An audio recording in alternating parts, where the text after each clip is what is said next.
Construcast, arquitetura, engenharia e construção.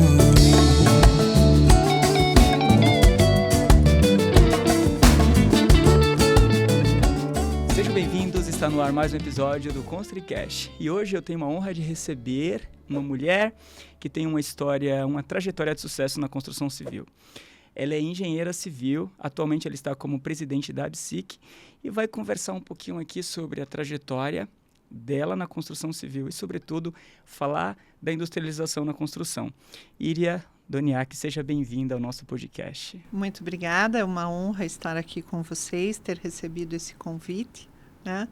Eu estou à disposição aí de vocês para que a gente possa interagir em um tema que é tão relevante para a construção nacional, que é a industrialização. Oi, Iria, para iniciar nosso bate-papo, eu queria que você falasse um pouquinho da sua trajetória na construção, como que você se enveredou aí para o mercado de engenharia. Eu sei que eu li um pouquinho sobre você, te conheço há bastante tempo e tem muita gente que acredita que não te conheça, então é bem importante para que a galera entenda o que a gente vai ouvir por aí. Com certeza. Bem, eu decidi fazer engenharia civil, não por uma influência familiar, né? Porque eu não tinha na minha família, nos meus ancestrais, né, a engenharia, mas eu tinha muita dificuldade. Eu cresci em um colégio de freiras, né? Fui educada num colégio de freiras, e aonde a educação era voltada, claro, para o ensino que precisava ser dado nas disciplinas como matemática, português, ciências, tudo isso, mas se dava uma ênfase muito grande também a atividades que formassem a mulher como uma dona de casa, né? Então, fiz também, nesse processo, corte e costura, bordado e outras coisas que eram mais relevantes para essa área, onde se entendia que a mulher tinha que ter uma formação importante.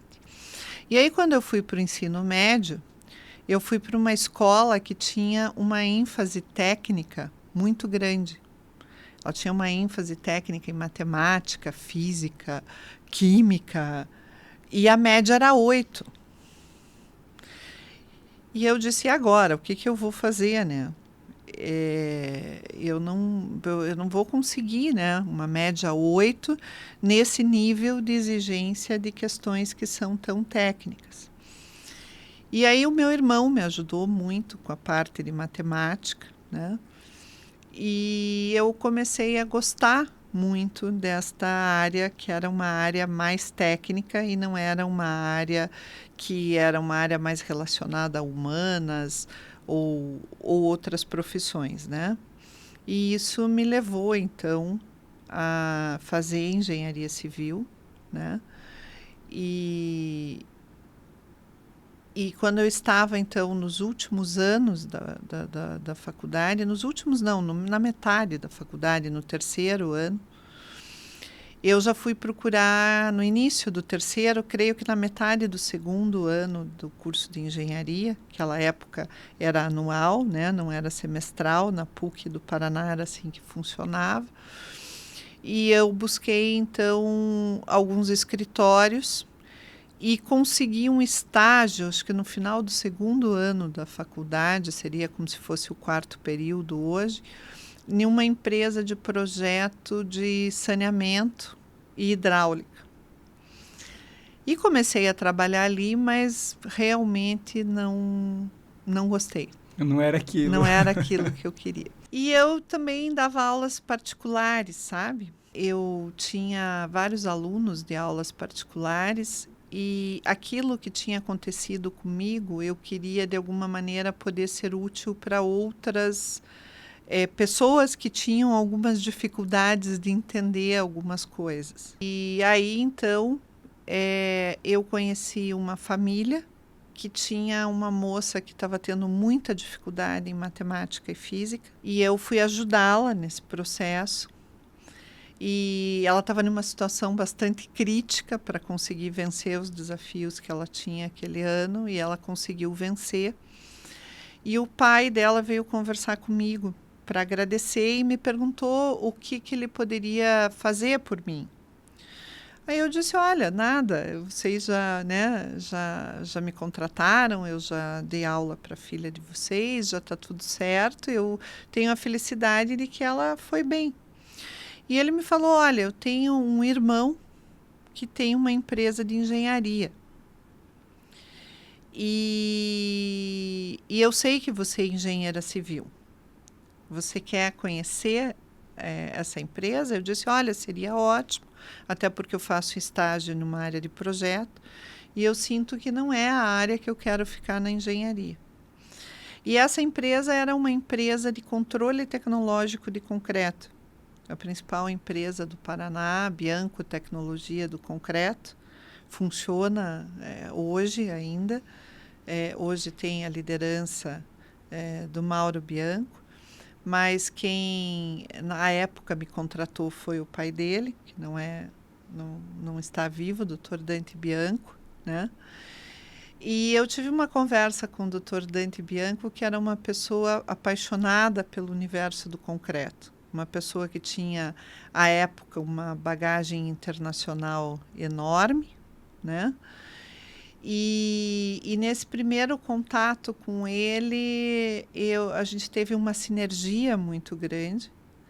E eu fiquei maravilhada com tudo que ele me explicou sobre o material concreto, sobre a tecnologia, sobre todas essas questões. E ele, então, me convidou para ir trabalhar como estagiária na Bianco. E, então, ali começa o meu trabalho, né? Na área de concreto. Isso a gente está falando de 85, 86, eu acho. Segundo ano da universidade, 84, 85, 85, 86. E ele também tinha muito relacionamento com a comunidade técnica internacional, com a ACI, que é o American Concrete Institute, com a própria FIB. Hoje eu sou vice-presidente da FIB. Isso eu não sabia.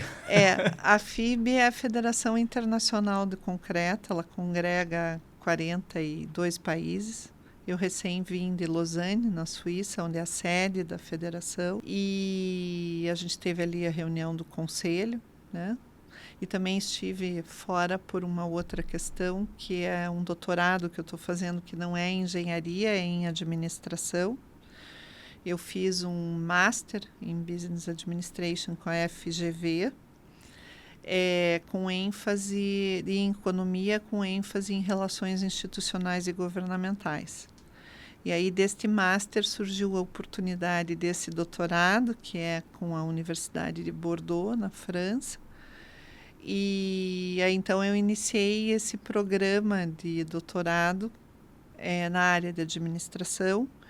E o meu tema de desenvolvimento da tese está relacionado com governança de entidades de terceiro setor, que é uma área onde, pós a minha militância na engenharia, eu tenho me dedicado e tenho entendido que é uma área muito importante, porque é a área onde está a liderança dos setores, né? E é a área onde você, com uma bagagem técnica, um conhecimento técnico, você pode exercer influência, né? E traçar diretrizes importantes e, principalmente, unir setores, unir a cadeia toda, o ecossistema da construção civil. Ele precisa estar unido, porque se uma determinada entidade fala de uma maneira, a outra fala de outra, há muito ruído na comunicação e você não consegue transmitir aquilo que realmente o público precisa saber para tomar decisões assertivas, né? Esse ponto é muito importante, essa questão da união.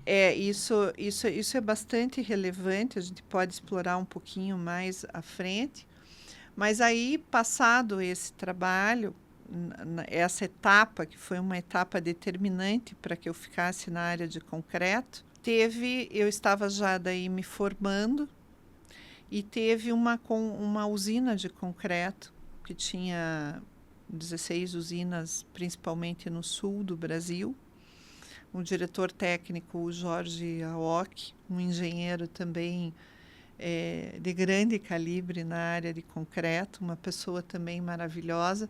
Eu digo, existe uma frase que eu acho muito importante, aí falando de grandes mentores que me ajudaram a chegar até aqui, que se até aqui cheguei foi porque tive uma visão e me apoiei sobre o ombro de gigantes. Essa frase é de Isaac Newton.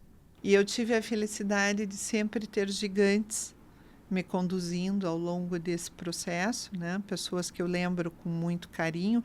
Algumas não estão mais aqui, outras estão.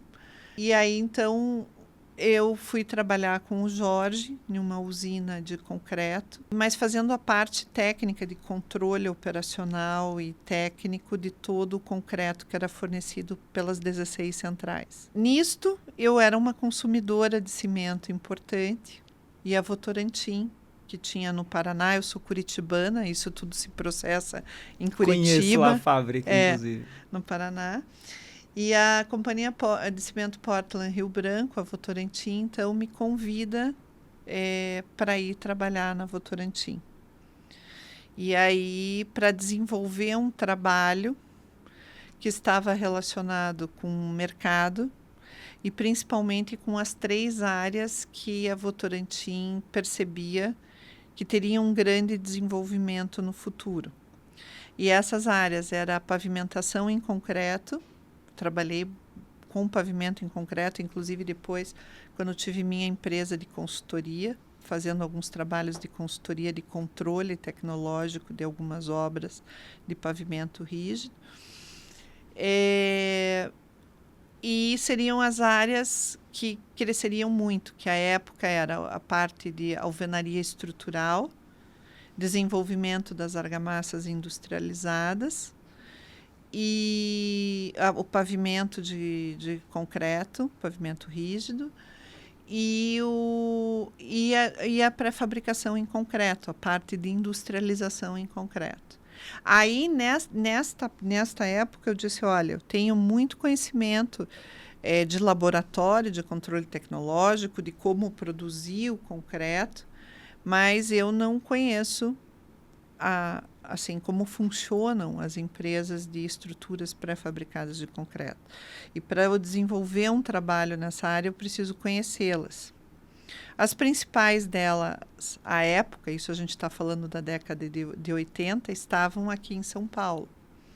Então, eu vim, através da Votorantim, já como trabalhando para a Votorantim para São Paulo, para passar um período aqui em São Paulo e passar um período dentro dessas indústrias. E à época, né, a maior parte delas não existe mais, mas à época a própria Concide era uma das empresas, a Munte era outra empresa, Rodrigues Lima era outra empresa, Reago era outra empresa, enfim. Eu fiz um tour, mas não um tour de simplesmente visitar, mas de passar um tempo nessas empresas. E aí eu entendi o processo da pré-fabricação em concreto e nós tínhamos um diretor na Votorantim, na verdade um superintendente, que depois acabou sendo o CEO da Votorantim Cimentos, que era um engenheiro Luiz Vilar de Carvalho, que ele disse, Iria, a industrialização da construção lá na frente vai ser o futuro. Então, essa parte de pré-fabricação e desenvolvimento dos nossos produtos na indústria, desenvolvimento de tudo que a gente precisa fazer pensando no futuro, isso está muito relacionado com a industrialização daqui a alguns anos, porque a industrialização ela vai crescer e vai ser muito importante para o desenvolvimento do país.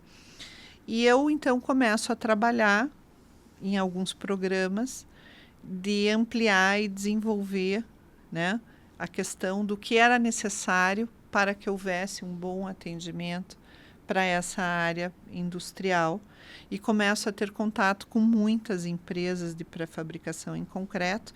Aí fui visitar as empresas todas no Sul, saber quem eram, onde estavam, o que precisavam, que tipo de apoio para crescer, para se desenvolver, e fui estudando muito esse mercado.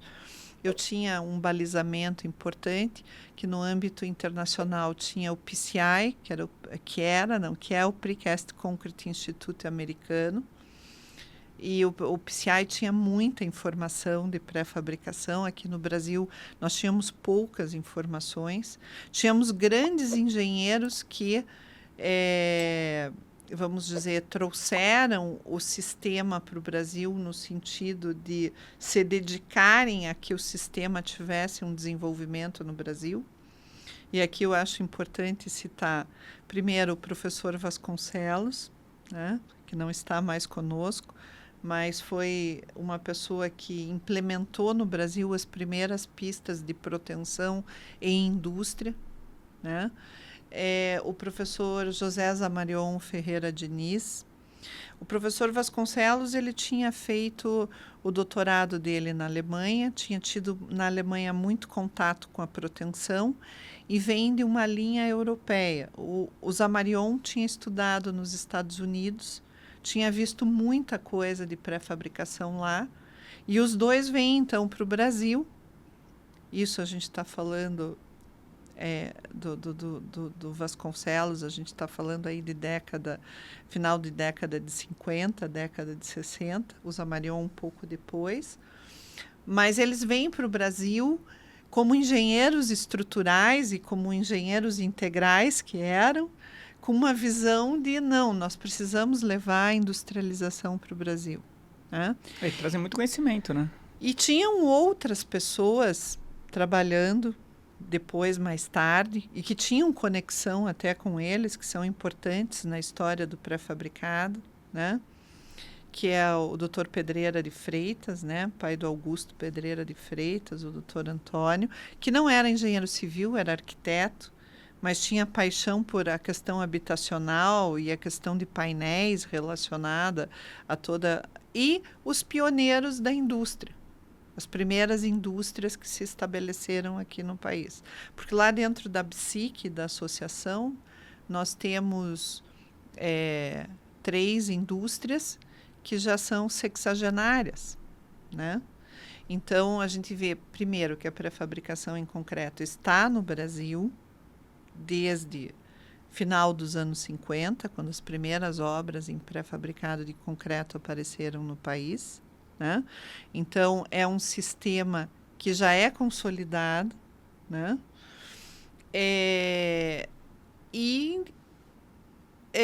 Tem se mantido ao longo dos anos no país devido a alguns movimentos que eu chamo de ondas. Né?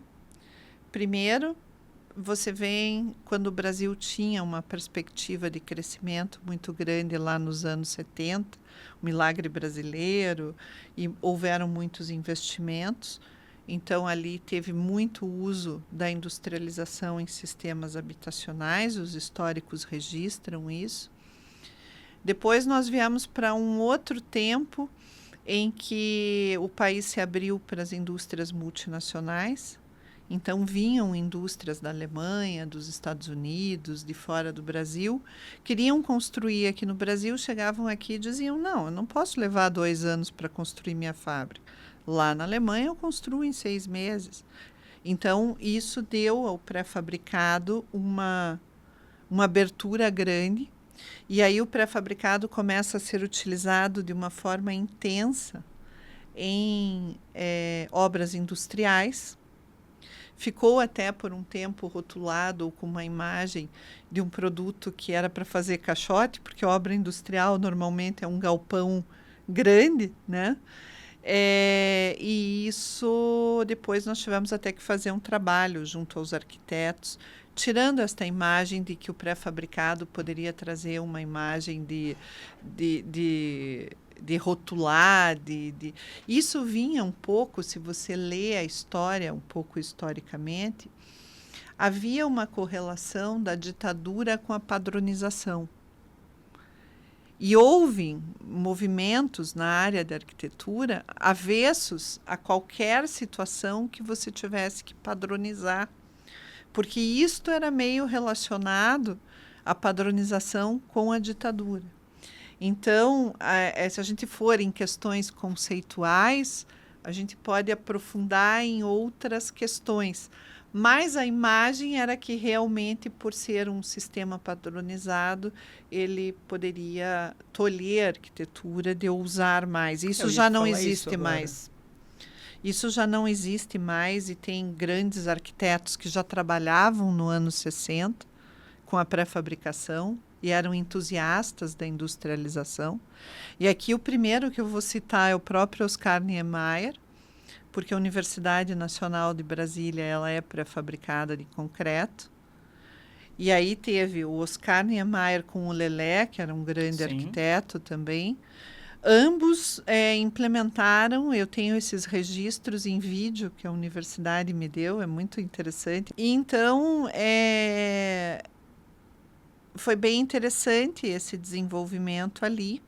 Então, final dos anos 50, início dos anos 60, tem também parte da construção do hipódromo da Gávea, que teve também elementos pré-fabricados de concreto. E depois, o que aconteceu? Pós esse período da indústria, começaram a vir também para o Brasil as grandes redes de supermercados, hipermercados, né? Carrefour, Walmart. Walmart, a gente chegou a ter assim, que entregar a estrutura pronta, montada, em menos de 45 dias. Porque com 60 dias, as gôndolas já entravam para começar o abastecimento, terminava o fechamento da obra já com as gôndolas entrando. Então, eles estavam acostumados a vir desses países e ter um retorno rápido de investimento. Escuta, eu não posso levar para inaugurar uma loja dessas 6 meses. 6 meses para eles soava como se fosse um absurdo. Bom, depois o que aconteceu? Teve um movimento junto com esse de supermercados e hipermercados das grandes redes de lojas, né? Marabras, Casas Bahia, que precisavam de seus centros de distribuição e logística. Então, aí não se pensava em construir centros de distribuição e logística que não fossem industrializados, no caso, pré-fabricados de concreto, né? Por causa do tempo, e nisso entrava também não só o pré-fabricado de concreto, mas entrava o pré-fabricado de concreto para estrutura, cobertura metálica, entrava muito de outros tipos de sistemas construtivos industrializados na composição, algumas lojas até compostas com os dois produtos, com estrutura metálica e estrutura pré-fabricada de concreto, né? Então, foi um outro momento que impulsionou que essas indústrias, vamos dizer, sobrevivessem no Brasil, que não tinha, e aí eu já vou explicar por quê, mas o Brasil ele não tinha e não tem ainda uma proposta de industrializar efetivamente a construção civil no país. Então, essas indústrias todas, elas sobreviviam num meio onde não existia um incentivo, um desenvolvimento, mas existiam movimentos que aconteciam que faziam com que elas conseguissem se manter no mercado e desenvolver os seus produtos. Aí aconteceu o próximo movimento, que foi justamente o crescimento das cidades, né? Primeiro as capitais, e aí vieram os grandes shopping centers, né? Os shopping centers também vinham de uma cultura de investidor que queria o retorno rápido do investimento. Então não podemos levar tanto tempo aí para construir. Nós temos que ter a nossa construção bastante rápida. Então, mesmo que houvessem desafios na industrialização, que eu vou explicar esses desafios também para vocês, era possível viabilizar por conta do prazo, que é um dos principais destaques de qualquer sistema industrializado, é você conseguir ter muita velocidade de construção, reduzindo muito o prazo de execução, sem interferir na qualidade. Pelo contrário, a qualidade, por ser produzido num ambiente industrial, mais controlado e tudo, existem vantagens em relação à qualidade. Então, esse binômio qualidade-agilidade, ele, quando existia uma obra em que esses requisitos eram importantes para o contratante, elas eram definidas por sistemas construtivos industrializados e muito pela pré-fabricação em concreto nestes cases que eu citei para vocês. E aí vem, então, a questão dos shopping centers, primeiro nas grandes capitais e depois movidos pelo agronegócio no crescimento das cidades que estavam em regiões bastante ligadas ao agro. Né? Então, você pega no estado do Paraná, por exemplo, Maringá, Londrina, ou o próprio Oeste, Guarapuava, Cascavel, que são regiões que se desenvolveram principalmente pelo agro, né? Às vezes o pessoal diz assim, mas o agro isso, o agro aquilo. O agro é importantíssimo, porque a construção civil, em algumas regiões, ela se desenvolveu em função do resultado do agronegócio no país. Né? Então, hoje, o agro e a construção civil são dois setores importantíssimos de desenvolvimento para o Inclusive, é um setor que usa muito, né, a construção industrializada. E também, não só para o desenvolvimento das cidades, mas isso que você falou, porque existe toda uma indústria também que funciona ao redor do agronegócio, ligado à indústria alimentícia, né? E quando a gente fala em indústria alimentícia, não só a indústria alimentícia para o ser humano, mas a indústria alimentícia animal, né? Porque tem toda uma composição, rações. Recentemente, nós ali no município de Porto Amazonas, um dos nossos associados construiu uma fábrica enorme, né? Foi uma estrutura pré-fabricada ali, bastante interessante. Eu trouxe para vocês ali o nosso livro Coletânea de Obras Brasileiras, a segunda edição. A primeira esgotou. A primeira nós lançamos em 2008. E agora, o ano passado, quando a gente tinha a edição comemorativa de 20 anos da BSIC, nós lançamos, então, o segundo Coletânea de Obras Brasileiras. Então, nós trouxemos um exemplar de presente para vocês. Obrigado. Essa indústria que eu estou falando também é uma indústria que vocês vão poder ver o projeto. Ele está classificado por tipos de projetos, né? Mas, e aí o que acontece? Aí nós tivemos, entre 2009 e 2013, o grande boom da construção civil. Né? Eventos esportivos, Copa, Olimpíadas, PAC, aumento de infraestrutura, Minha Casa Minha Vida. Então, assim, nesse período surgiu tudo isso. E aí, como dar vazão a essa demanda? Como aumentar a produtividade?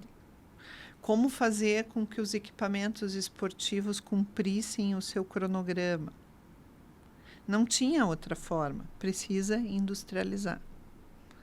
E aí, então, a industrialização, ela começa a aparecer em setores que ela já atuava de uma forma mais modesta, não tão sob holofotes, mas ela passa a ter holofotes em cima dela, porque ela começa a viabilizar aeroportos, acessos, BRT, que sai um pouco desse nicho que eu te falei, que era um nicho do payback, do retorno rápido do investimento. É mais consolidado já, né? Isso.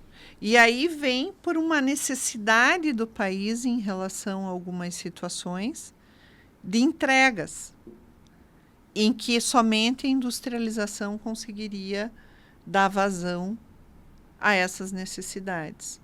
E a gente ouvia muito o governo falar em produtividade.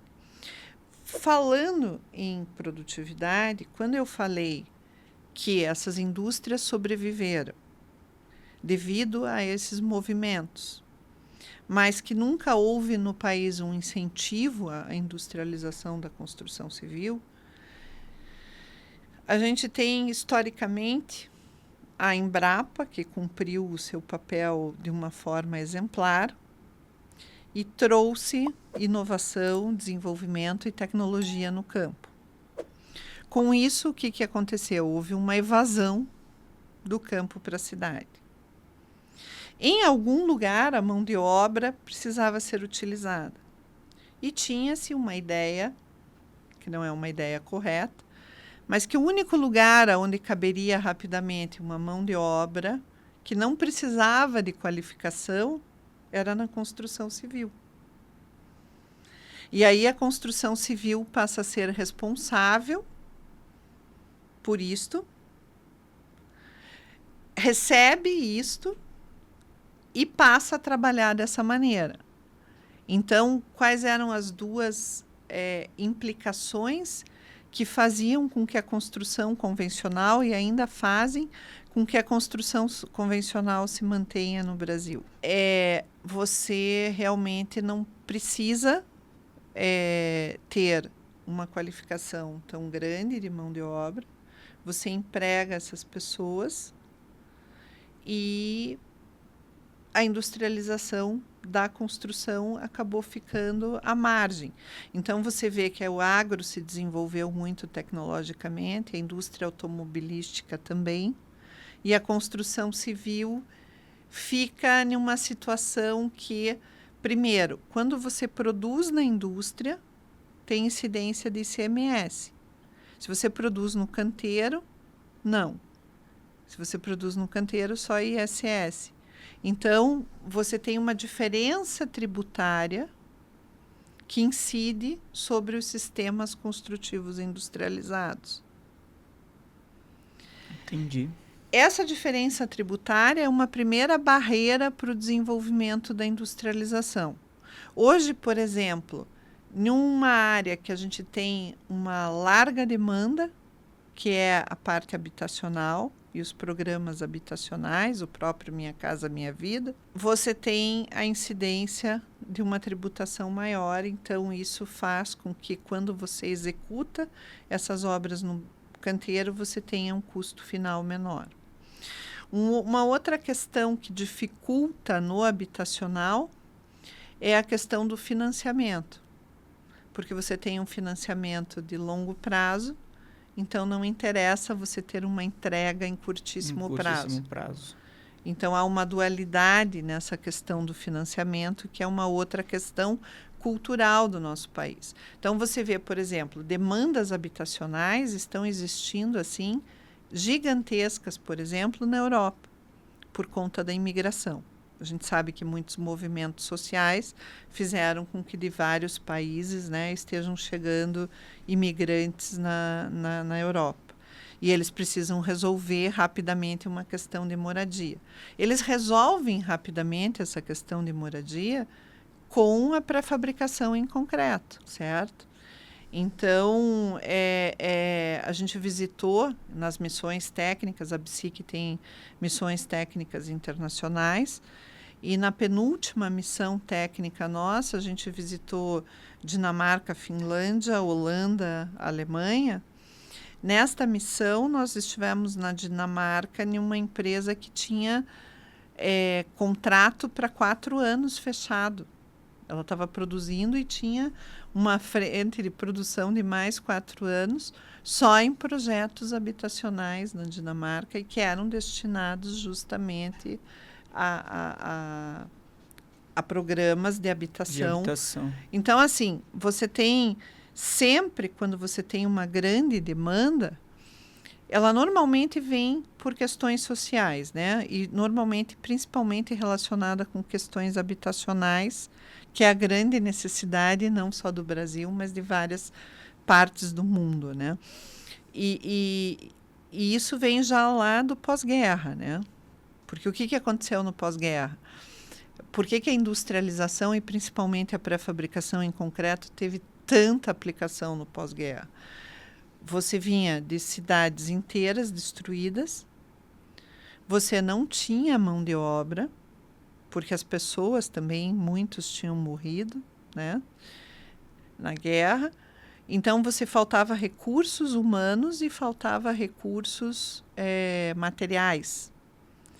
Então, você precisava fazer muita coisa em pouco tempo, com pouco recurso. Como que eu consigo resolver essa equação? Aí, então, teve assim uma grande adoção para muitas construções na Europa, e ali se consolida a industrialização por conta dessa demanda. Dessa demanda. Olha, e uma dúvida. Quando você fala dessa questão de impostos e tal, quando você está ali, quando você industrializa esse, de certa forma, esse empreendimento, ele sai mais caro.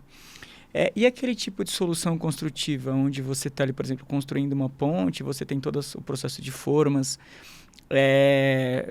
que você produz aquelas estruturas em loco. Deixa eu te explicar. Você pode produzir... Nós temos duas terminologias. Nós temos uma terminologia que é pré-fabricado, e essa terminologia tem origem na norma técnica, Sim. tá? Na BNT, NBR 9062, você pode ver um pouquinho melhor sobre isso. Mas você tem o pré-moldado, que é toda a estrutura produzida fora do local de uso definitivo. E você tem o pré-fabricado, que obrigatoriamente é uma estrutura produzida fora do uso definitivo, porém, ela é produzida em um ambiente industrial. E a norma define o que é um ambiente industrial, porque não é porque eu tenho uma estrutura sendo produzida debaixo de um galpão que é um ambiente industrial. Eu preciso ter mão de obra qualificada, eu preciso ter condições de produzir um concreto de baixa variabilidade, eu tenho algumas questões que definem o que é uma indústria e isso é normalizado. Entendi. Certo? Então, qual é a nossa preocupação? O sistema você pode usar. Você pode ter um jogo de formas e produzir isso dentro de uma fábrica. E uma construtora pode comprar um jogo de formas e produzir isso lá no canteiro. A preocupação é que, e a norma estabelece esses requisitos, é que essa estrutura atenda à norma. Porque muitas vezes a expertise da indústria não é vista nesse tipo de obra, e aí você executar um pré-moldado sem conhecimento, você pode ter problemas sérios depois na execução. Porque como controlar isso? Exatamente. Este é o ponto. Então, eu vou te dar um exemplo. Arena Corinthians. Arena Corinthians tinha uma obra, eu vou te dizer que todos os estádios novos, praticamente todos, exceto de Natal, nós tivemos o uso intenso de pré-fabricado de concreto. A Arena Corinthians, né, ela foi inteira neoquímica hoje, né? Ela foi inteira pré-fabricada de concreto. A própria arena aqui do Palmeiras aqui também teve... ela tem o fechamento todo, o envelopamento delas é metálico, mas a estrutura delas é pré-fabricada de concreto. Mas se a gente pegar a Arena Corinthians como exemplo, que eu acompanhei bastante a execução dessa obra, fiz algumas visitas levei algumas pessoas de fora do Brasil, inclusive, visitar a obra, você tinha peças que eram muito grandes, que eram conhecidas como vigas jacaré, porque elas são dentadinhas, assim, que são vigas que são colocadas, né, na nas arquibancadas aí para suportar os bancos, que também são pré-fabricados de concretos, né? O apoio dos bancos, os degraus, né? Que são pré-fabricados de concreto. Então, o que aconteceu? As vigas jacarés, elas tinham um comprimento muito grande. Você imagina transportar uma viga jacaré daquelas no trânsito de São Paulo e no prazo que precisava executar a obra.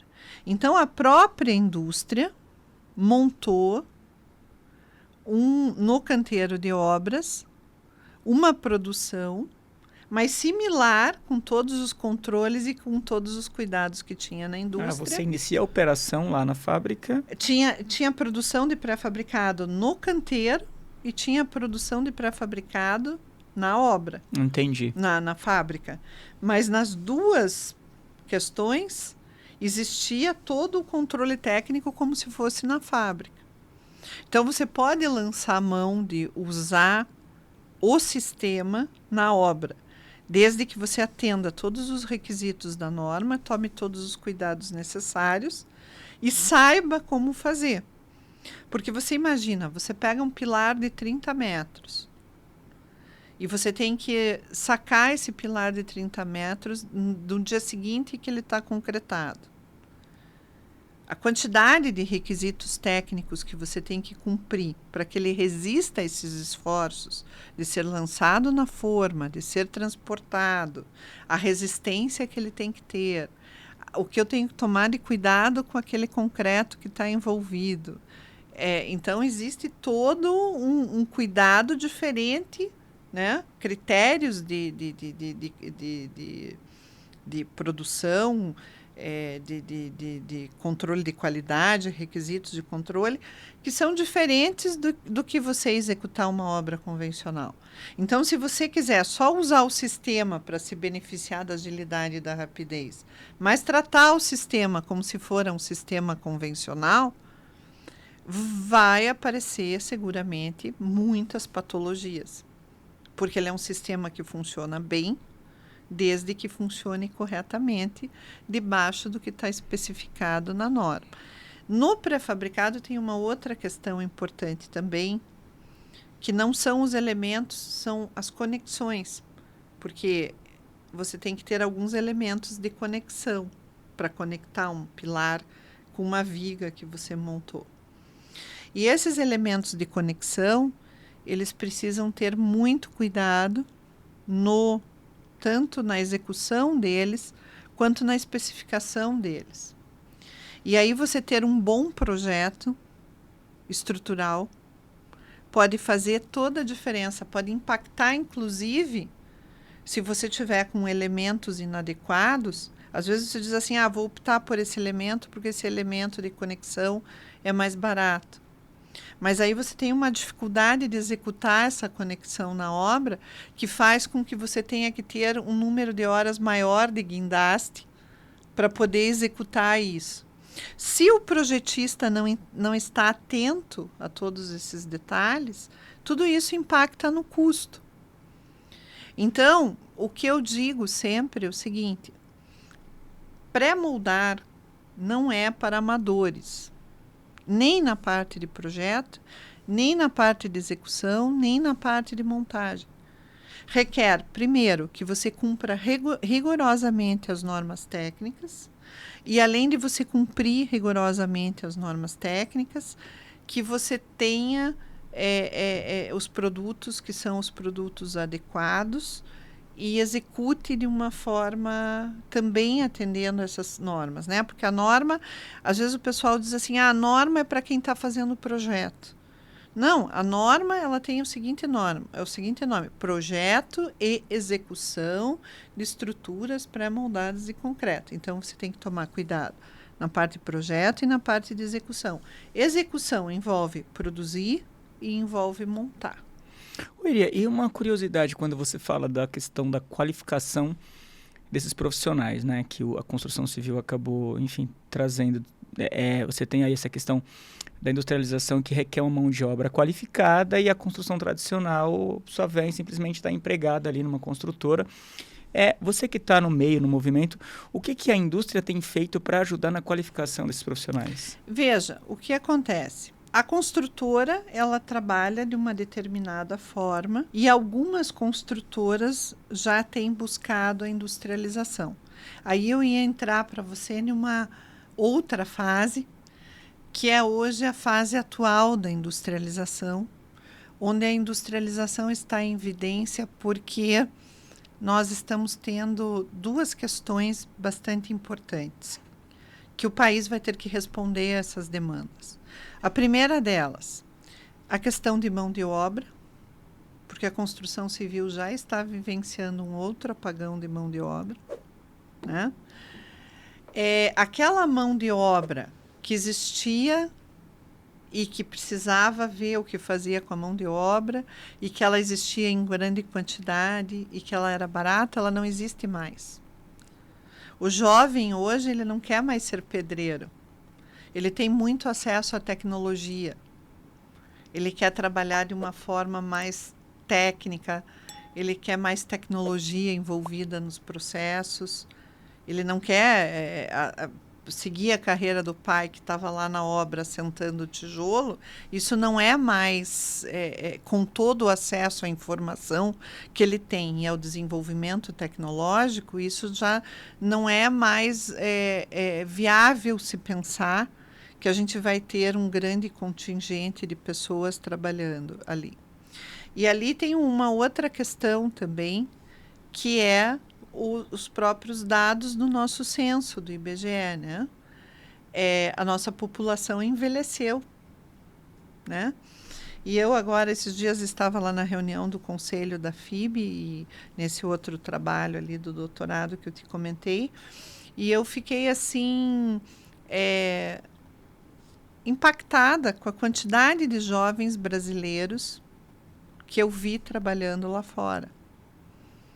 Então, nós estamos tendo jovens com potencial, aí a gente já não está mais falando de mão de obra operária, a gente está falando de mão de obra intelectual, porque são jovens que estão trabalhando lá em hotéis, em restaurantes, em museus, buscando melhor qualidade de vida, buscando mais estabilidade, porque viram seus pais passando altos e baixos sempre com mudanças de planos e economia e política e tudo isso. Então, eles buscam maior estabilidade e querem estudar. Então, eles vão para lá normalmente falando inglês e aprendem a língua local, francês, alemão, para se habilitarem a uma universidade e ficarem. E há hoje muita oferta chamada de países internacionais para empregos fora do Brasil. Então, esse é um outro ponto que eu entendo que se deveria ter muita atenção, porque a gente vai começar a experimentar cada vez mais, sentir cada vez mais de perto essa falta de mão de obra. E aí, quando você não tem mais a mão de obra, ou tem pouca mão de obra, é claro, ela vai ficando mais cara, mais escassa. E aí, dentro da própria indústria, eu vou dizer para você, a indústria tem níveis de automação. Ela pode ser mais ou menos automatizada.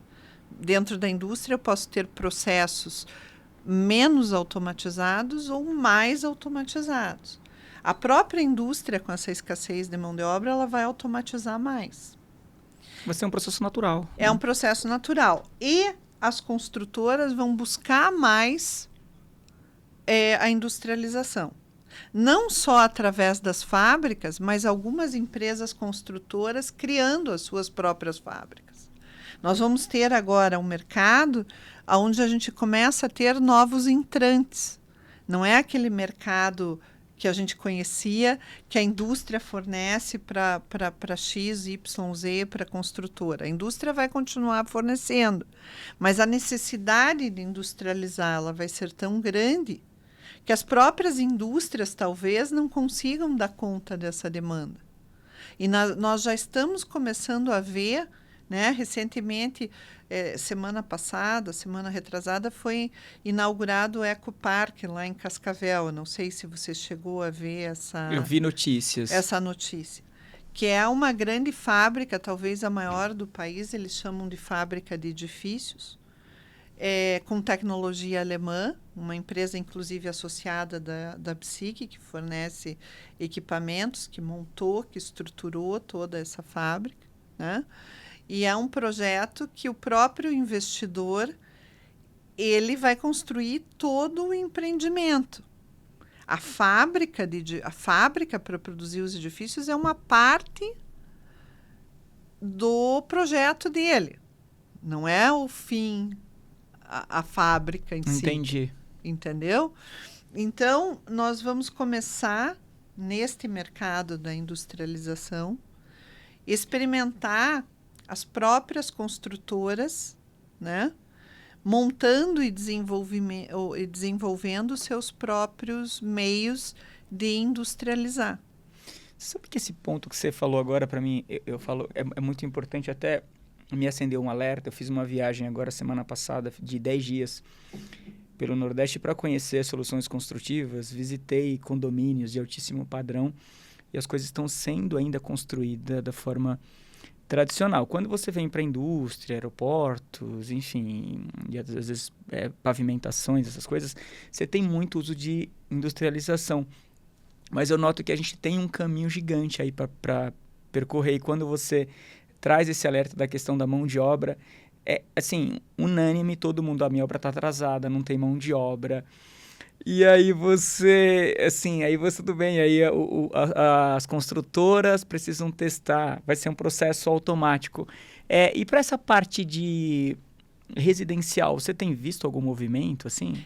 Veja, você tem algumas empresas, esse movimento do Ecopark é um movimento importante, é regionalizado, pontual, mas está ali, está acontecendo e vai servir de modelo para outras situações.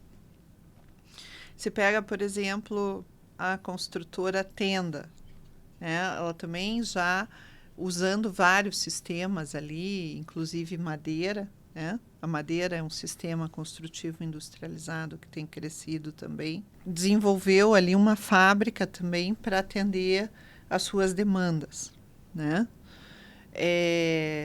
Porque essa solução ainda é muito buscada, e às vezes você ter uma produção por questões tributárias acontecendo dentro do próprio empreendimento, isso também ajuda nessa questão tributária que a gente falou. E da mesma forma, a gente tem algumas indústrias nossas de pré-fabricado que, quando querem entrar no habitacional, tem que mudar o modelo de negócio para ter todo o processo na mão, para evitar a bitributação ou algumas situações tributárias, se fossem meramente fornecedoras de um empreendimento de terceiro, por exemplo. Entendi. Entende? Então, esse mercado, isso acontece muito no habitacional, tá? Então, como a gente tem uma demanda muito grande e realmente a questão da mão de obra é uma questão importante de ser evidenciada nesse momento. Então, isso vai induzir e vai fazer com que cada vez mais hajam movimentos pró-industrialização. E esses movimentos vão vir não só da indústria, mas vão vir de frentes distintas. Isso inevitavelmente vai acontecer. Precisa acontecer. E nós temos uma outra demanda importante, que é dar respostas à neutralidade de carbono e às metas de 2030 e 2050. Vai precisar sempre fazer mais com menos, vai precisar racionalizar. Para isso, precisa um controle de qualidade muito forte, muito bem desenvolvido, né? Além de você ter um controle de qualidade bem estruturado, bem desenvolvido, você precisa lançar mão de outras tecnologias. Então, eu falei para você de novos entrantes, então vou falar para você agora também de novas tecnologias, né? Eu ia te perguntar agora isso. Para nós, na indústria, o que vai acontecer? Nós vamos ter que trabalhar com concretos cada vez com maiores prestações, né, com maior qualidades, com maior prestação. Eu falei um termo aqui espanhol, me perdoem, que é prestações, que me veio na cabeça e não sei por que eu falei, mas que é o que eles usam para definir como desempenho, na verdade. A gente vai precisar trabalhar com concreto sempre de melhor desempenho e com menos volume de concreto dentro da indústria.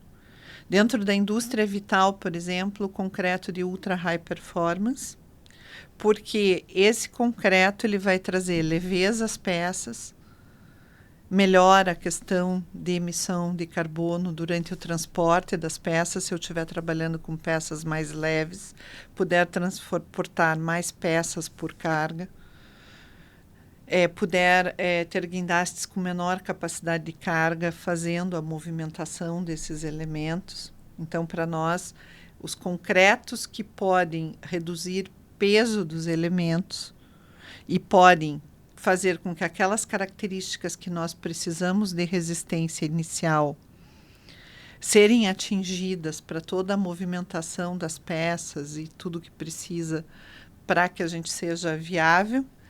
Então, a gente vai caminhar sempre, a indústria caminha sempre, a indústria puxa a tecnologia de ponta. E você tem algum case, assim, de alguma construção hoje no Brasil que foi utilizada esse tipo de solução? Sim, a indústria hoje, nós fizemos uma pesquisa recente, né? Você teve a oportunidade de estar lá conosco, com a pesquisa sondagem que nós fazemos setorial com a Fundação Getúlio Vargas, e uma das perguntas que nós temos na sondagem é justamente o quanto por cento da indústria está implantando, já implantou ou considera implantar os concretos de ultra high performance. E nós temos ali que 2,5% das empresas já estão trabalhando com esse material, não de uma forma ampla, mas em trabalhos específicos que requerem algumas exigências específicas. Um dos trabalhos onde foi utilizado o concreto de ultra high performance foram as bases do Sirius, que é um projeto, né, de altíssima tecnologia, e ali nós tivemos, ele não é uma estrutura inteira pré-fabricada, mas nós tivemos uma participação importante da pré-fabricação, e a solução adotada para o nível de exigência que a obra requeria foi através do concreto de ultra high performance, né? Então, não é um material que uma parte importante, creio eu, se eu não estou enganada com o número, aproximadamente 35% ou 55%, não me lembro se era 35% ou 55%, já está com estudos para implementar esse material, né? Dentro da indústria, quando a gente tem um bom controle de qualidade, é fácil você implementar novas tecnologias, principalmente quando elas estão relacionadas ao concreto, né? Fácil, entre aspas, sim, porque tem custos altos, precisa viabilizar, mas o ambiente industrial sempre é mais fácil de você trabalhar e ambientar uma nova tecnologia do que você fazer isso diretamente no canteiro de obras. Até né? Por conta de condição, né, do próprio clima, né? Um dia está muito sol, outro dia está chovendo. Enfim. E os benefícios que a industrialização, independente de que tipo de concreto você vai usar, a gente já sabe que, por exemplo, dentro da indústria não tem desperdício, né? Dentro da indústria o ambiente é controlado, não tem a situação, porque a forma teve um desnível, então consumiu mais concreto do que deveria. Não, é o que é, porque, né, a gente trabalha ali com forma metálica, a maior parte, às vezes trabalha até com forma de madeira, mas de madeira de reflorestamento, certificada, tudo direitinho, mas para uma ou outra situação, com muito controle, né? Mas grande parte da indústria não trabalha. Você também na obra você dispensa toda a parte de escoramento, né? Porque não é necessário algumas etapas que a construção convencional tem. Mas você fez uma pergunta lá no começo que era como que a indústria está qualificando a mão de obra. A gente não tem acesso a qualificar a mão de obra nos canteiros de obras, certo? Sim. Mas quando essa mão de obra vem para a indústria, eu brinco, ela tem que passar por um processo de lavagem cerebral.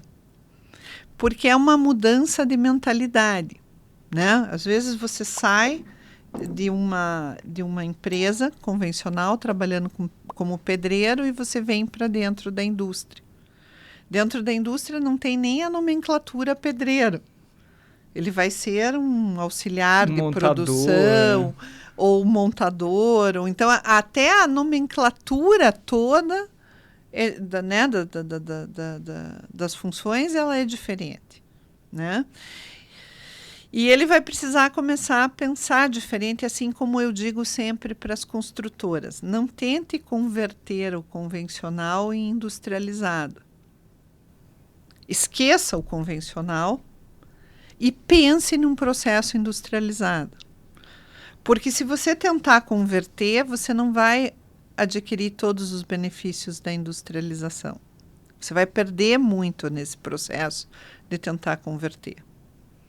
Então, você precisa mudar de mentalidade, olhar para a tua estrutura e ver como vai ser o teu modelo de negócio, considerando que você vai passar a industrializar a construção dentro da tua empresa.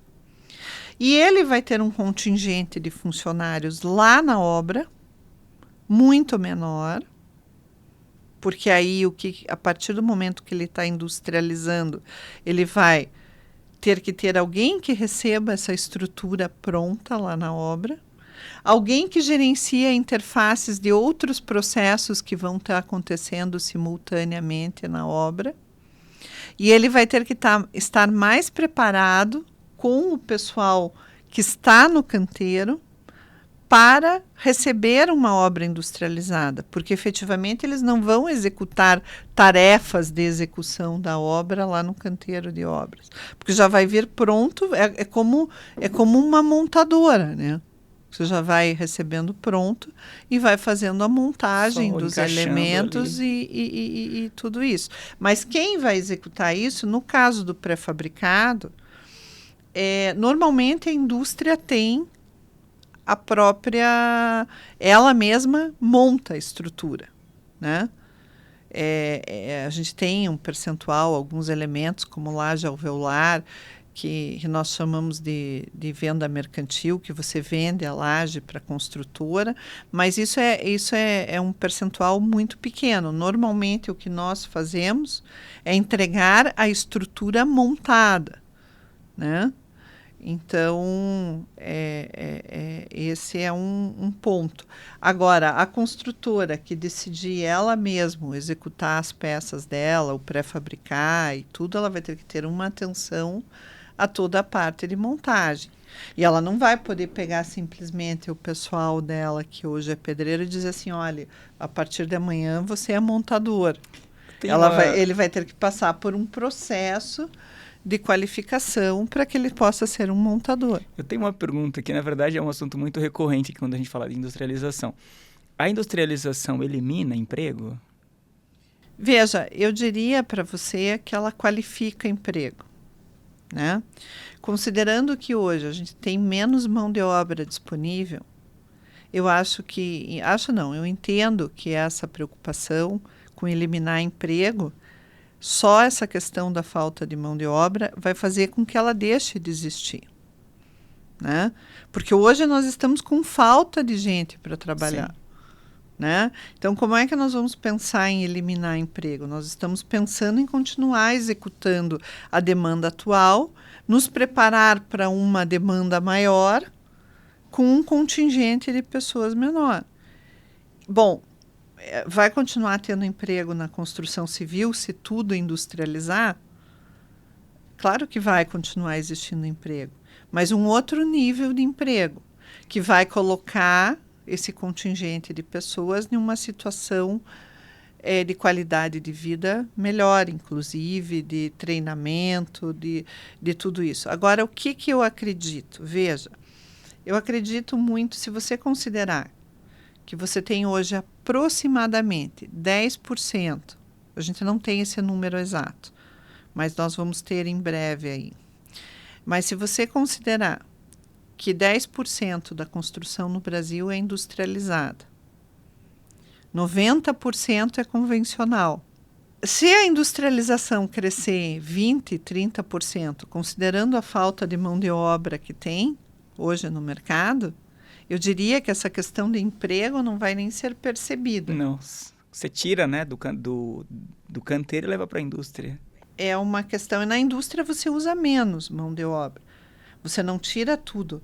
Mas se hoje o canteiro já está com falta, ele está buscando quem contratar, sabe? Então não tem... O que eu acredito é que a gente vai ter um movimento de transição. Nós vamos ter empresas que vão dizer assim, não, eu vou mudar meu modelo de negócio e eu vou partir para a industrialização, eu vou me unir com as fábricas que já existem e eu vou desenvolver um processo. Existem construtoras fazendo isso. Bacana. Você vai ter construtoras que vão dizer assim, olha, eu preciso industrializar, eu preciso melhorar a produtividade, eu preciso resolver essa questão da falta de mão de obra.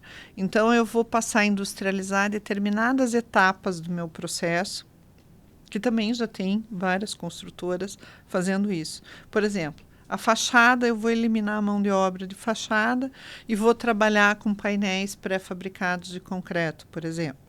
A estrutura é convencional e ele trabalha com painel de fachada. Ele já está eliminando uma etapa do processo, mas ele não está construindo 100% industrializado. Então, isso já existe e vai continuar existindo. E acho e entendo que a construção que a construção convencional vai continuar existindo sempre, como existe nos países que são desenvolvidos. E ela também de uma maneira mais qualificada. Ela de uma maneira mais racionalizada. É que uma coisa puxa a outra, né? Ela de uma maneira mais racionalizada, entende? Então, eu vejo que... E a gente está falando aqui sempre de construtora, de indústria, de uma área que a gente tem um determinado controle. Mas quando você pensa em Brasil, você tem 25% do país, talvez. Se você pegar até a destinação de cimento no país, você tem 25%, mais ou menos, isso a grosso modo. Tá. Você tem mais ou menos 25% sendo destinado a mercados técnicos, que envolvem construtoras, concreteiras, indústrias, e 75% via distribuidor, via loja de material de construção, que isso vai para a autoconstrução. E aí, na autoconstrução, não existe controle... Não tem controle... Nenhum. Então, nós temos no país, temos que ter isso em mente, que nós temos no país, principalmente quando a gente pensa em neutralidade de carbono, em net zero, em todas essas questões, você tem sempre uma questão envolvida relacionada a esta... vamos dizer assim, a esta necessidade que o país tem de evolução. E a partir do momento que houver esse crescimento da industrialização, esse movimento, menos mão de obra, maior qualificação e tudo isso, isso acaba também evoluindo no sentido de que novos produtos, novas tecnologias vão ter que surgir para dar resposta a esse outro lado, né, da autoconstrução, novas soluções e tudo. A indústria de base precisa pensar nisso, no sentido de que a gente tem que resolver uma questão no país, né? E aí quando a gente vê, por exemplo, que o governo do estado de São Paulo já está com um processo de licitação, que é de obra industrializada, preocupado com baixa renda, né? Da experiência que teve com o problema das chuvas que teve, que a industrializou, conseguiu entregar rapidamente aquelas casas. Talvez com esse movimento da industrialização, e isso atingindo mais as soluções chegando, industrializadas, chegando mais à população de baixa renda, talvez todo esse movimento tenha um processo benéfico em relação a esse tema, que é um tema muito relevante, mundialmente relevante para o nosso país também, que é a questão da neutralidade de carbono, e que a construção civil tem que dar respostas importantes também nesta questão, né? E rápidas, né? Porque e rápidas. Está chegando 2030, tá aí. Exatamente. Né? Então, nós temos duas questões importantes, né? Resumindo, que a gente deveria pontuar, aonde a industrialização tem um papel relevante e aonde ela é protagonista, né? Que é a questão da carência de mão de obra, falta de mão de obra, né? E na questão da neutralidade de carbono. Então, tem 2 pontos importantes e, apesar dos desafios todos, né, que eu já te comentei que nós temos para industrializar mais no país, eu entendo que os movimentos que estão existindo hoje pró-industrialização, eles estão existindo porque a industrialização está em evidência e são muitos, né? Eu vou pegar e vou citar aqui para você, por exemplo, o Construa Brasil.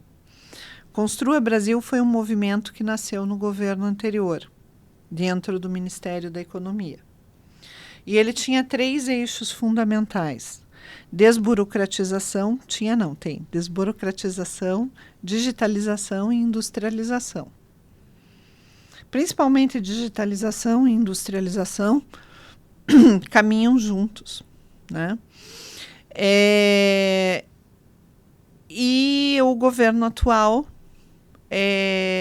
manteve esse programa, hoje é abrigado no MDIC, né? E manteve o programa com o mesmo nome, Construa Brasil. O que eu entendo que foi muito inteligente, porque é um programa que, uma vez que deslanche dentro do MDIC, porque na transição algumas coisas ficam sendo analisadas, o que é normal, mas uma vez que o programa deslanche, que a industrialização, que é um eixo que ainda não teve o foco que deveria ter dentro da divulgação do trabalho que foi feito aí ao longo do 2, 3 anos, né? Então, e esse trabalho teve muito apoio das entidades que representam a industrialização da construção civil, né?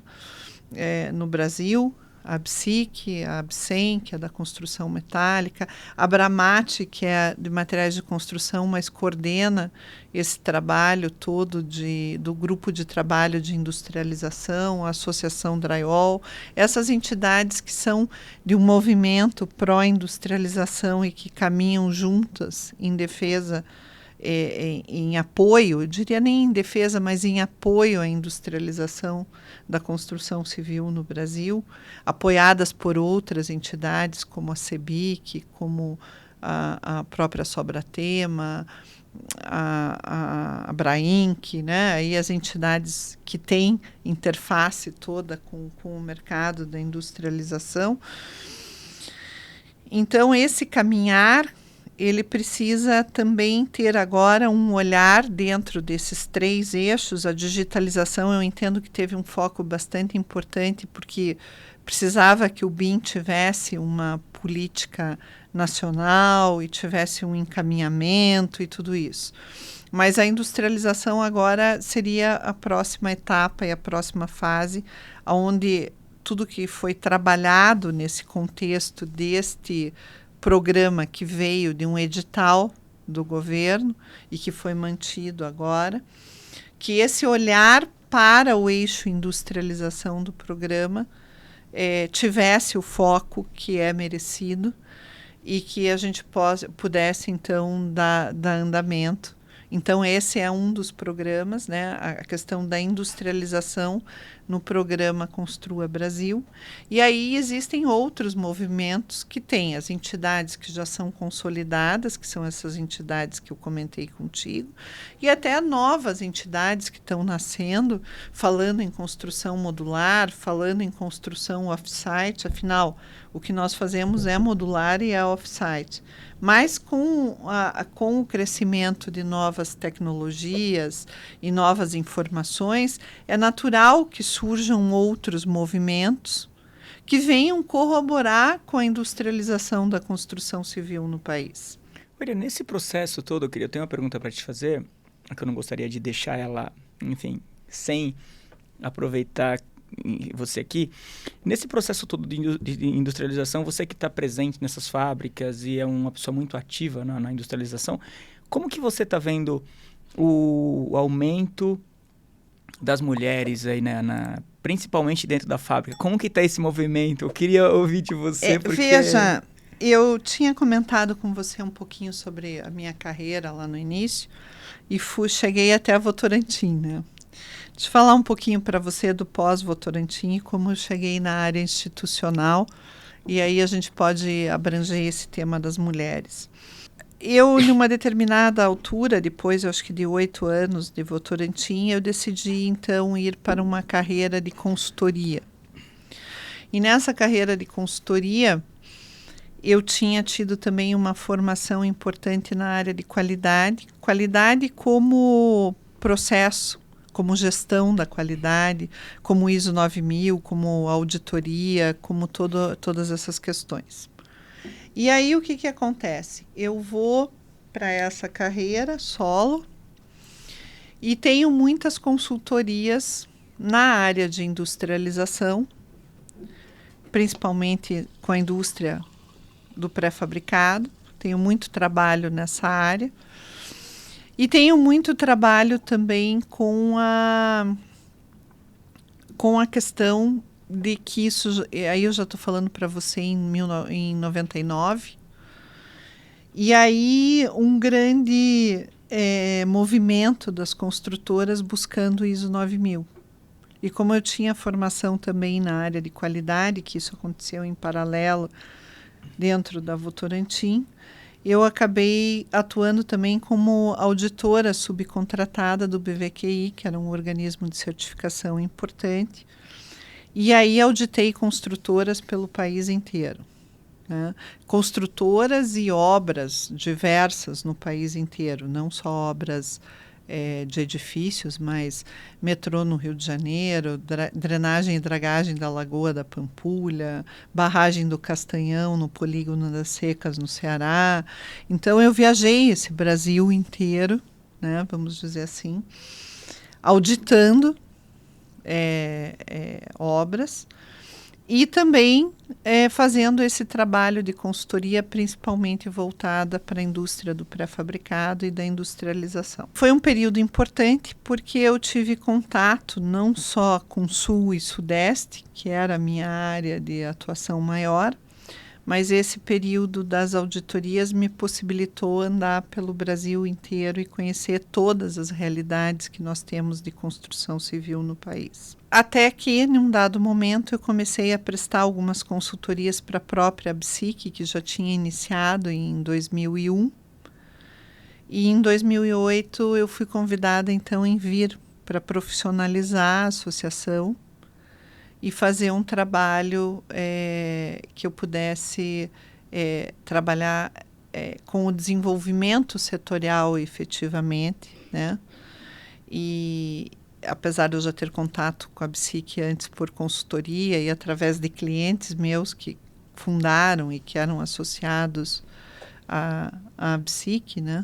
Eu percebo que havia um universo institucional e o que me motivou a deixar a consultoria e mergulhar com profundidade foi que não seria mais para mim um trabalho. O que me motivou a ir para o meio institucional foi eu ter entendido que havia uma missão. Existe uma missão. Qual é essa missão? Corroborar com a industrialização da construção civil brasileira e fortalecer um setor, que é o da pré-fabricação em concreto, que tem um protagonismo muito importante no país. Em paralelo a isso, eu tive muito contato com a FIB, que é a Federação Internacional do Concreto. A FIB tem um núcleo de pré-fabricação, que é a Comissão 6 de pré-fabricados, onde tem experts em pré-fabricação de várias partes do mundo. Mas com essa questão que eu fui desenvolvendo institucional e de relações institucionais e governamentais, essa outra área que eu comecei a desenvolver por estar atuando e a me qualificar por estar atuando em um meio institucional, despertou muito a minha atenção, não só a nível Brasil, como a nível internacional. E eu comecei simplesmente a estar disponível para alguns trabalhos que precisavam ser feitos. E fui conhecendo pessoas do mundo todo e acabei, então, participando do conselho da FIB, já desde 2015, mais recentemente vice-presidente, e dependendo dos resultados da assembleia que vai se realizar agora no final do ano na Nova Zelândia, eu devo ser a primeira mulher a ser presidente da Federação Internacional do Concreto, né? Eu estou na torcida já. Uma federação, muito obrigada, uma federação que tem um trabalho voluntário gigantesco, de levar informações sobre o concreto, não só industrializado, mas de todas as formas do concreto, para o mundo inteiro, né? Como te falei, ela congrega mais de 40 países e com um desafio muito grande, né, nesse processo. E vejo, além de ser um ambiente sempre muito masculino, um ambiente internacional, com uma participação europeia forte, né? Eu sou latino-americana, sou brasileira, né? Sou mulher. E isso me fez ver que, primeiro, quando o trabalho é feito com ética, com posicionamento, eu acho que a mulher tem muitos desafios. Mas a mulher também precisa saber se posicionar, né? Precisa ter um posicionamento. Eu não gosto muito quando a gente vai por um lado de buscar uma exclusividade feminina. Eu gosto muito da integração. Eu gosto da diversidade, mas gosto dela integrada, certo? Nós somos uma equipe. Não importa se eu sou mulher e se você é homem. Nós somos, acima de tudo, uma equipe. E nós temos que desempenhar corretamente. A partir do momento que eu me posiciono, não como eu tenho que, por ser mulher, a necessidade de estar aqui, e o fato de eu ser mulher começa a ser a coisa mais importante que tem nessa situação, eu tiro essa diferença. Sabe? Faz todo sentido, né? Para você. Para mim, o que importa é eu trabalhar de uma maneira correta, de uma maneira digna, de uma maneira ética, e eu me posicionar corretamente. Então, eu entendo assim, que existem desafios que precisam ser vencidos, seguramente, porque a gente sabe que existem resistências em relação à mulher trabalhar em determinadas áreas, né? E tem uma máxima que diz que a mulher deve estar onde ela quer estar, porque o mundo está aberto. É importante que haja essa abertura do mundo, né? E é importante que haja o respeito, né? Então, se você percebe que um determinado ambiente falta com o respeito, isso é bastante complicado. Você precisa lidar com essa situação. E como você lida com essa situação? Tendo um posicionamento, tendo uma maneira de proceder que eu, na verdade, não estou ali para ser percebida como mulher. Porque às vezes você quer... não, eu tenho que ser percebida como mulher porque eu sou mulher e eu estou aqui. Não, eu penso um pouco diferente. Eu preciso ser percebida como um membro daquela equipe que vai trazer resultado e trabalhar com eles normalmente. Talvez eu tenha algumas dificuldades para ser aceita, que eu vou precisar vencer, mas eu vou trabalhar para vencer essas dificuldades, mas não trazendo o foco sobre essas diferenças, mas sim buscando sempre uma integração. Sabe? Até o ponto que a gente está trabalhando junto e não importa quem é homem, quem é mulher, ou quem tem as suas outras situações. Importa que a gente consegue trabalhar junto e que a gente consegue desempenhar, que a diversidade está presente e que a gente pode, dentro de toda a diversidade, fazer um bom ambiente de trabalho acontecer. É ser percebida pelo êxito, né? Da função ali que está e às vezes nem buscando esse êxito, sabe? Esse êxito ele precisa ser uma consequência natural de você ter desempenhado um bom trabalho. E você não trabalha, eu vou fazer isso porque se eu fizer isso eu vou chegar a ser presidente. Assim, isso é uma questão muito minha, particular minha. Você perguntou a minha opinião. Não, mas é uma coisa que eu acredito também. E como eu cheguei aqui? O que eu faço, na verdade? Não, eu tenho uma meta e eu preciso trazer um resultado. Eu, particularmente e pessoalmente, nunca pensei em trazer um resultado. Eu sempre pensei em trazer um resultado um pouquinho maior do que a meta que estava proposta.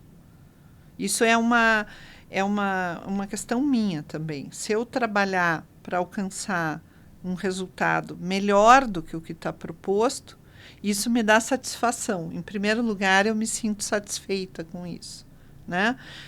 Ao eu me sentir satisfeita por ter alcançado esse resultado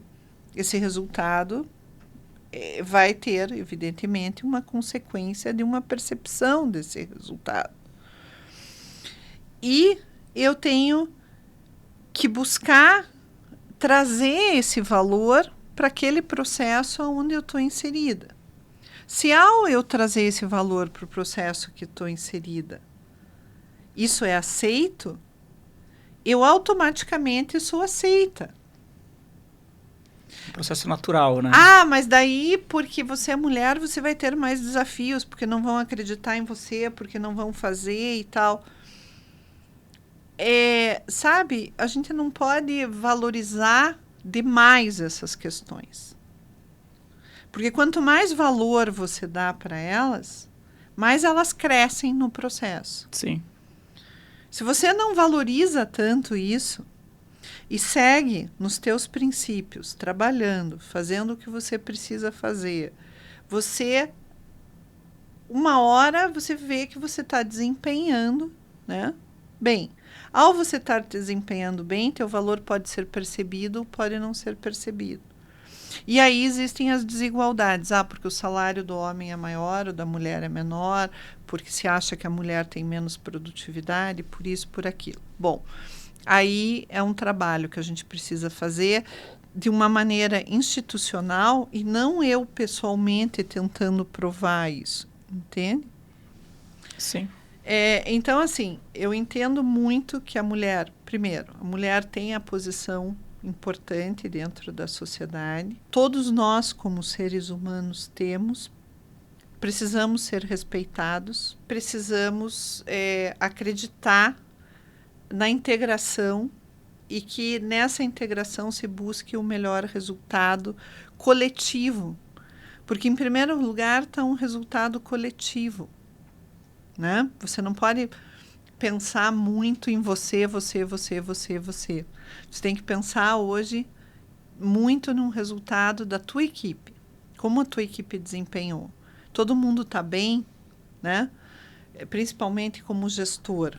Você tem que saber se todos da tua equipe estão alinhados, estão bem, estão desempenhando bem, né? Se tudo está atendido.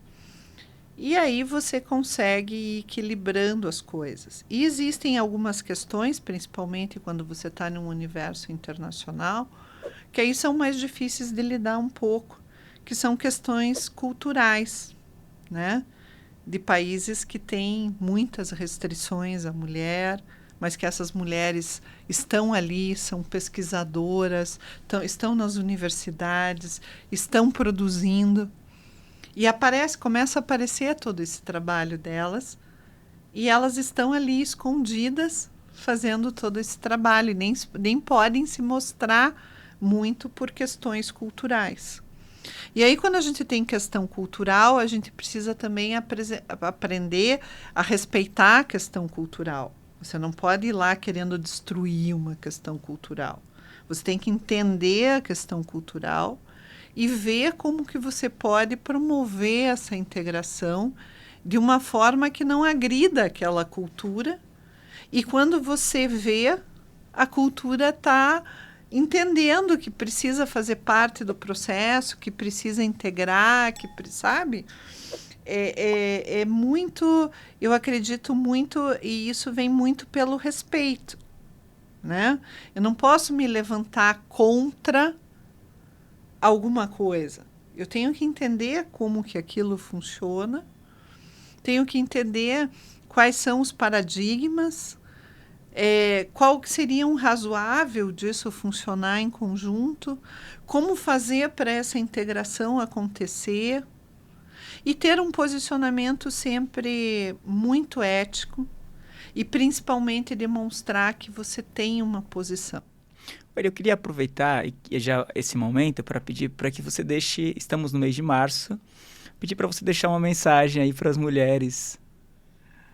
Eu gostaria de incentivar que todas as mulheres, por eu ser engenheira civil, que todas as mulheres que desejam e que participam e que trabalham na engenharia, primeiro, eu gostaria que elas alcançassem êxito nos seus processos, alcançassem êxito no seu trabalho, e sempre que elas conseguissem ser realizadas na dimensão integral da vida, não só profissionalmente, mas com suas famílias, né? Então, que houvesse um progresso sempre nas suas carreiras e que nunca deixassem de acreditar que é possível, né? E sempre mantenham um posicionamento baseado nos princípios, baseado nos valores e principalmente com respeito.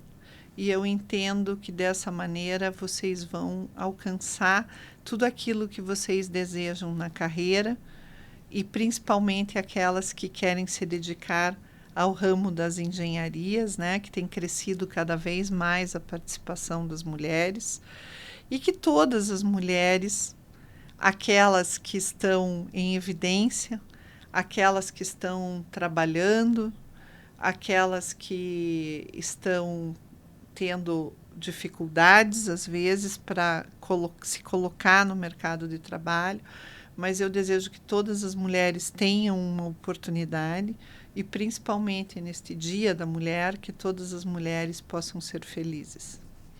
Muito bem, agora eu queria te perguntar, a gente precisava de mais tempo para esse podcast, eu queria te perguntar, agora a gente tem um quadro Convidado Convida, eu gostaria de saber quem você gostaria de ver aqui no ConstruiCast.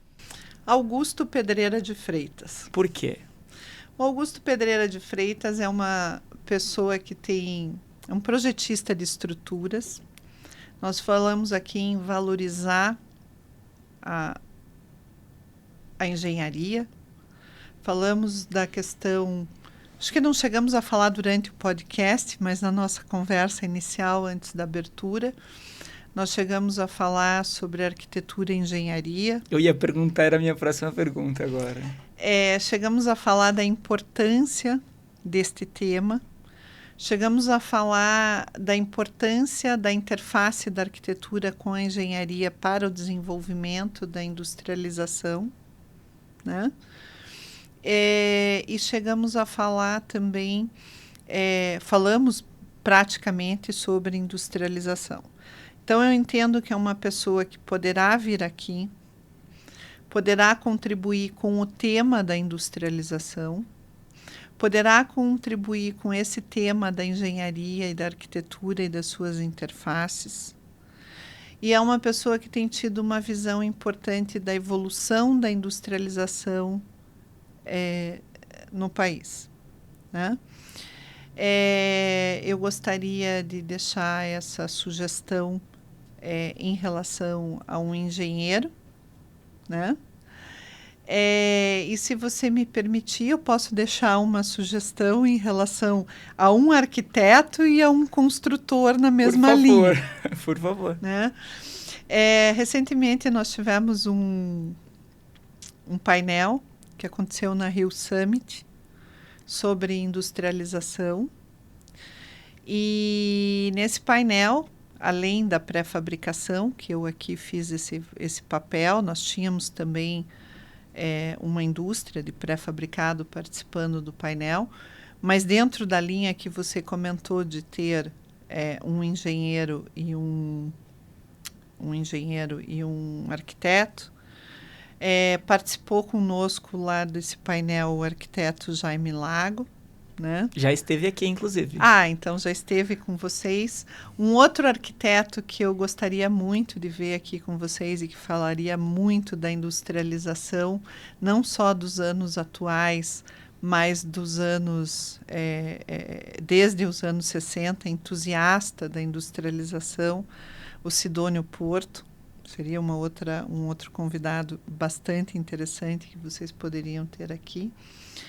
E de um construtor, o diretor da Lúcio, que é o engenheiro Roberto Clara, que recentemente teve experiências com a industrialização da construção civil bastante importantes e poderia trazer o tema da industrialização desde a perspectiva do lado do construtor, sabe?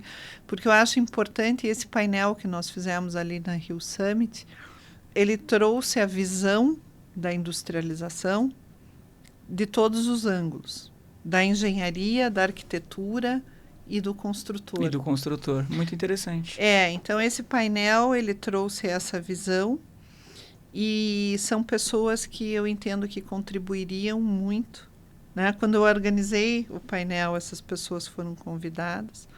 E são pessoas que contribuiriam muito para o desenvolvimento deste tema da industrialização, porque são pessoas que têm se dedicado, né, a esse tema, têm trabalhado nesse tema e têm tido resultados importantes e que poderiam compartilhar as suas visões, corroborando sempre para que a industrialização caminhasse a passos largos, né? E que ela tenha realmente o crescimento tão desejado e que o país entenda a importância da industrialização da construção civil como desenvolvimento do nosso país mesmo, né? A construção civil, ela não pode ficar à margem como ela ficou. Ela precisa ter um destaque por inovação, por desenvolvimento tecnológico, por mais qualidade de vida para os próprios envolvidos no processo e no ato de construir. E o Brasil precisa impulsionar esse movimento da industrialização da construção civil. E por falar em impulsionar, eu queria que você falasse um pouquinho do prêmio, como que funciona, que a gente defende muito essa união da construção civil, enfim. A ABSIC tem o Prêmio Obra do Ano, e o Prêmio Obra do Ano ele foi estruturado para que aquelas obras realizadas num determinado período pudessem ter evidência, pudessem se apresentar para esse prêmio, que tem um júri bastante qualificado, né? Nós temos como júri o presidente da Sobratema, que é o Afonso Mamed, A Sobratema trabalha muito com a parte de logística e equipamentos, que é fundamental, né, para o nosso processo de construção industrializada. O Paulo Euler também, que é um dos diretores da Sobratema, membro do conselho, também com grande experiência em engenharia e da revista Grandes Construções. Eles olham mais essa parte de processo construtivo. O Roberto Bauer, Dr. Roberto Bauer. Dr. Roberto Bauer é outra pessoa interessante para você ter aqui. Vamos também trazer ele, sim. Está na nossa lista.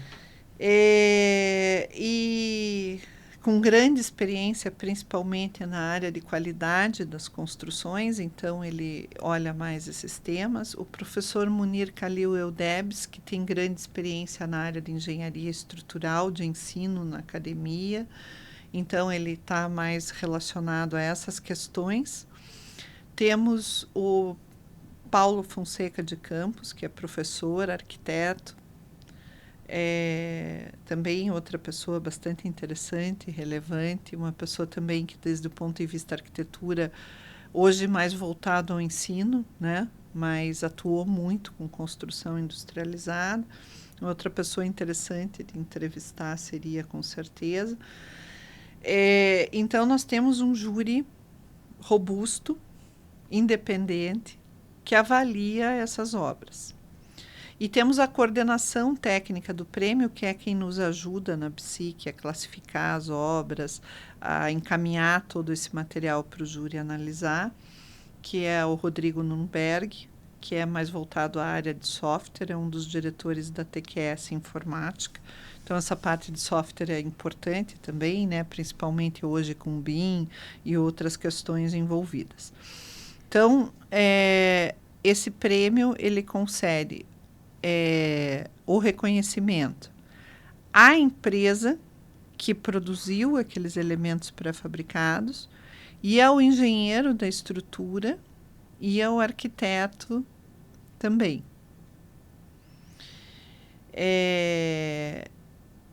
Porque, além da empresa construtora, nós incluímos a engenharia e a arquitetura?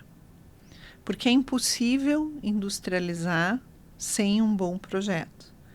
E um bom projeto, ele tem que ter beleza, estética, função, critérios de arquitetura bem definidos, mas ele também precisa ter uma estrutura bem projetada.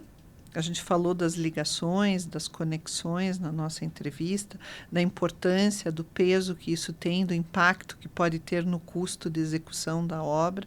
Então, decisões desde o ponto de vista estrutural precisam estar bem sedimentadas, bem corretas. E a integração e a interface entre a arquitetura e a estrutura precisa também ser consolidada, né? Isso precisa nascer sempre quando um projeto nasce em conjunto ou é desenvolvido em conjunto, a gente vê que o reflexo e o êxito que isso tem na obra final é muito melhor do que aqueles projetos em que acontece separadamente, né? Então, a gente até tem um lema dentro do próprio prêmio, porque, afinal, a arquitetura e a estrutura caminham juntas, né? Bem interessante. Oi, aí uma última pergunta, antes prometo agora a última. Como você enxerga? Estou à disposição de como vocês. Você enxerga o papel do ConstruiCast que vem para unir, né, e unir todo o setor de construção, arquitetura e engenharia e promover ideias e soluções para o mercado? Veja, eu acho que a divulgação, a difusão de uma informação qualificada, ela é sempre importante, porque a desinformação, né? Eu gosto muito de um versículo que tem na Bíblia, que diz assim, tá? Esse versículo está em Oséias, e ele diz assim: o meu povo perece porque lhe falta o conhecimento. Então, quando falta o conhecimento, é o maior problema, porque decisões são tomadas erradas, diretrizes são desvirtuadas. Então, o conhecimento, ele é algo fundamental. E por que eu citei a Bíblia? Porque o conhecimento é fundamental desde os primórdios da humanidade. Então, sempre quando a gente tem um veículo que se propõe a levar informação qualificada, a trabalhar de uma maneira séria, consistente, separando muitas vezes, né, algumas questões que querem se dar ênfase por uma questão de marketing ou tem alguma questão comercial envolvida ou isso tudo. Isso é importante também, faz parte do dia a dia, faz parte do nosso negócio, mas nós temos que tomar muito cuidado, porque eu digo isso muito entre as entidades, às vezes. A gente faz parte de alguns grupos que tem entidades, várias entidades participando desses grupos. Então, eu tenho falado sempre, vamos unificar o discurso. Por exemplo, o próprio tema da industrialização. Se cada um que defende a industrialização só puxar para o seu lado, ou querer defender, por exemplo, o seu sistema. Eu estou aqui falando de pré-fabricação em concreto. Mas a pré-fabricação em concreto, ela pode ser utilizada de forma isolada, ou ela pode ser utilizada em conjunto com outros sistemas construtivos. E a construção convencional não vai desaparecer e ela pode ser utilizada também em conjunto com pré-fabricação em concreto. Eu posso ter um grande mix de sistemas construtivos.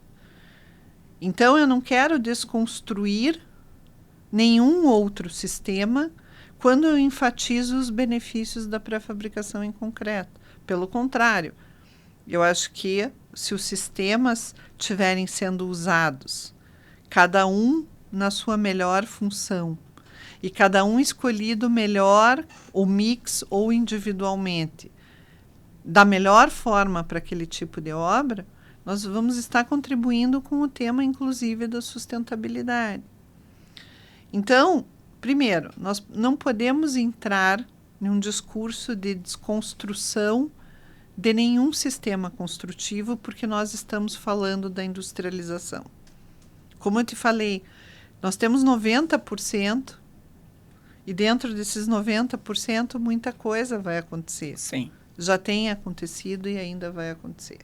Então, o nosso discurso ele precisa ser correto para a finalidade que ele precisa atingir e tem que ser um discurso, não o discurso da ABSIC, da ABSEM. Ele tem que ser o discurso do que nós precisamos para melhorar a construção civil brasileira.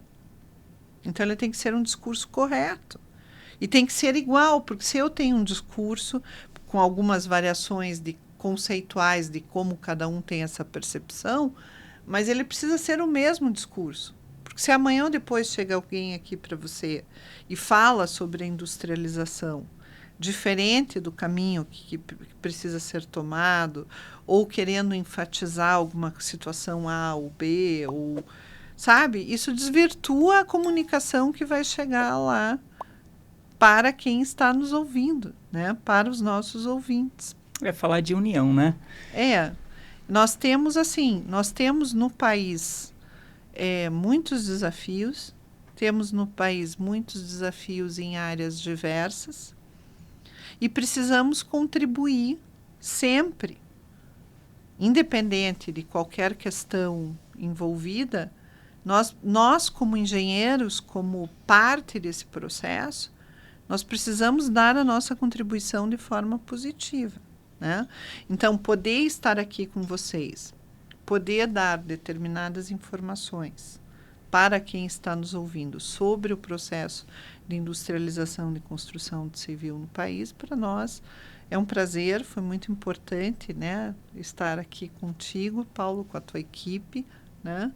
E desejo que esse teu trabalho avance ainda mais, porque ele tem uma grande importância e relevância na construção civil. E se você me permite, nós temos uma novidade, né, esse Por favor. ano, que é a integração das entidades que representam a construção industrializada dentro de uma feira, que é a Modern Construction Show, que vai acontecer em outubro desse ano, no AMB, e a primeira edição da feira, aonde principalmente nós vamos estar enfatizando todo podemos dizer assim, esse universo da construção civil e da construção mais voltada para a industrialização, um universo específico da industrialização da construção civil, melhor dizendo, né? E cujo objetivo é poder trazer conteúdo qualificado, debates importantes, painéis relacionados à industrialização da construção civil e apresentar também quem são os diversos atores que atuam no ecossistema da industrialização.